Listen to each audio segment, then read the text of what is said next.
Hi everyone, hope you're well. Cutting very quickly to the chase today, this is the energy forecast for what we can expect this week. That's the week commencing the 4th of May. May the 4th be with you. So, starting with tomorrow, May the 5th, we will be experiencing a lunar nodes shift. So, the lunar nodes, they're not planets, but they are mathematical points between the sun and the moon. So these two nodes, you have a north and a south node. And the north represents where we're going, what we need to learn, and the south node represents our past, where we've been, the foundations that we're building from. So really this is like where we take our lessons from. So since 2018, the North Node has been in Cancer and the South Node has been in Capricorn. So our collective lessons really have centred around our home, our family life and careers. So from tomorrow, May the 5th, the node's going to shift from Cancer and Capricorn into Gemini and Sagittarius. So Gemini will be the North Node and Sagittarius will be the South Node. So with these nodes in these particular houses, going to be setting in place new lessons and particularly centering around self-expression, freedom of speech for the North Node, because that is some of where Gemini's powers lie. And with Sagittarius, we'll be looking more at things like travel, international travel, higher education. So the last time these nodes were sitting there, I think it was around about 2002, 2003. So we can actually look back and see the themes from those years and look where we can learn from them. And so if you are a light worker, if you work in the light, so if you do readings, if you do healing, things like that, if you're a medium, you will definitely find that your visibility to the outside world is being called on for stepping into the light. If you have an interest in developing your intuitive skills, you may feel a really huge push towards this in the next year to 18 months. So that's something definitely to be aware of. And I think it will be quite powerful this month as we're stepping into Gemini season as well. We're preparing ourselves already for that. Then on the 7th of May, we have the Scorpio super full flower moon. Try saying that after you've had a few drinks. So following obviously the lunar nodes, we have this full moon coming up. It's always a very potent one, the Scorpio full moon, and the flower moon itself represents a really strong divine feminine energy.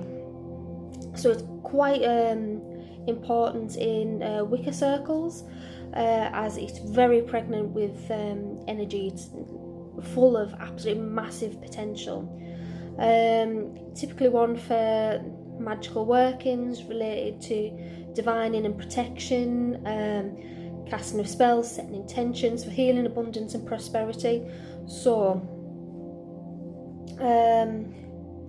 if you work in magical circles, or if you do practice hedge witchery, or if you're really big into the law of attraction, then I would say this is the full moon that you really want to start working with. So if you're thinking of switching your careers, your jobs, this would be the time for you to start looking for guidance on that. Like flowers, this is our time to bloom. So we grow day by day and we soak up the sun's rays, we gather our energy from it.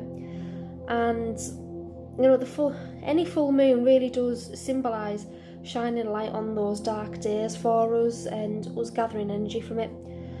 And it also allows that light shining onto our shadow sides for us to have more of awareness of it, awareness of those dark places of ignorance, shame, guilt, fear, embarrassment. And this full moon really is going to help us in shedding our outer skin as a form of renewal. So this is a big time for self-reflection and self-assessment. So, you know, some of the things I would definitely recommend you looking at round about this moon are things that you've hidden away from yourselves, because they're going to start bubbling up to the surface. So this is your opportunity to heal. This is your chance to look at yourself in a completely different light, and gain a new perspective on yourself. This is going to be a chance of rebirth and such huge potential for change. So embrace this, embrace it, and welcome those absolutely magnificent shifts that are coming in. You know, we're going to have, with all these energies, a real sense of increased power to make changes in our lives. We are going to be really empowered under this moon. And, you know, it's not just going to be us ourselves, light workers. You will see people making changes in their day-to-day lives. Some people will be making changes at the moment out of fear, because of how our reality currently is. So people will probably be leaning towards making changes out of fear more than anything, doing things that maybe aren't in their best interest, but they're probably really going to start having a hard look at themselves this week. So this is really going to be a good time for releasing and creating space. It will be a very highly emotional moon, so people are going to start feeling quite prickly. People may already be feeling like this with the shift in the lunar nodes as well.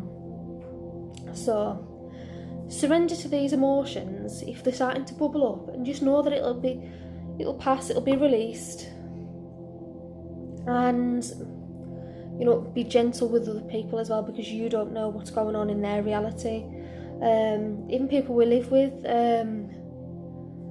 you know, yes, they can get away with hiding less, but we don't live in their heads and we don't live in their hearts. We don't occupy that space entirely, so be gentle.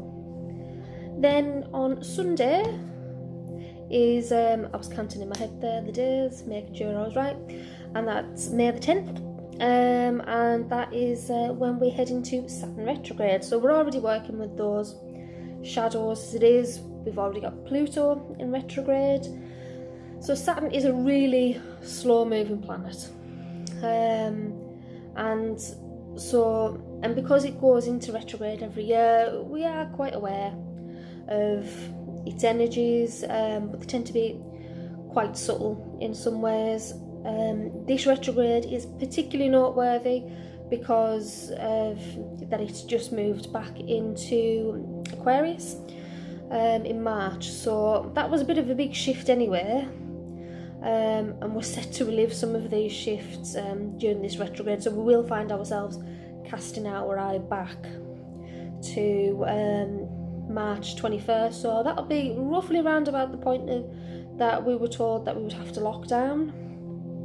Certainly in the UK anyway, around about that time. So we will find ourselves looking back a bit, but expect some big changes coming up there. He is a karmic lord, Saturn, so be aware of some of those things coming up. There will be particularly links to humanitarian things, so because we're in lockdown, there will be more that need, that call for helping people, but it'll be on a much bigger global level, and that will very much depend on the powers that be, on deciding whether that greed, power and money are more important than the smaller people. So that is very much down to them and their decisions. So, you know, I'll watch this space. So now we're going to run into what are the energies supporting us this week. So our angel of the week is Brachiel. He is one of the highest guardian angels out there. He's bringing his wings, for which he has a set of 3. around us to bring support, love and guidance. Brachial is one of the seraphim, who are the first sphere of angels, so one of the highest of the angelic orders. So in scripture they are shown as being the highest to God. So the reason they have 3 wings is so they can hide their feet from him. So they are very big, powerful energies that they bring. At the moment he's come forward to cleanse the way with holy fire, to burn away and cleanse pains, problems and unhealthy attachments. This fire is going to assist those who are destined to work in the light into elevating them into higher states of consciousness and putting themselves in place to help those who require assistance. So a lot going on there. The goddess of the week is Dana. She is an ancient Celtic goddess and was followed as the creator mother goddess.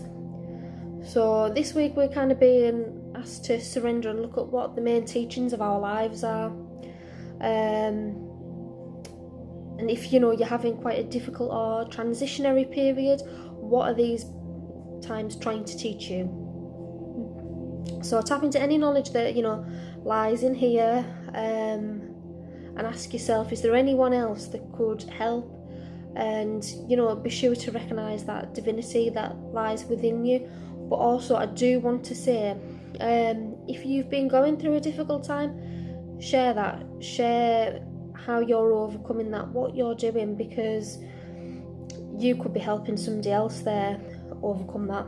So step into that role as well if you need to. Then we have the rune of the week, which is a tree. This week it's a time of growth, expansion, with Beltane last week, and now we've got the shift in the lunar nodes, the moon and retrograde. So we're really working with expanding our consciousness. So think of our consciousness being a bit like a tree. When the branches on the tree grow outwards, they reach more and they touch and taste the light more. With this growth, it's going to allow flowers appearing on the branches, and the tree will soon bear fruit. So this is about us expanding and trusting that eventually the things that we're bringing forward, that are coming up for us now, will eventually bear fruit for us. The colour energy of the week is orange. So as people are getting to grips with the energies that are working with us this week, the universe is pushing through a ray of orange light to increase a sense of fulfillment, warmth, wisdom, and to help boost our immunity as well, particularly for those who are working within the light or in very close proximity sectors.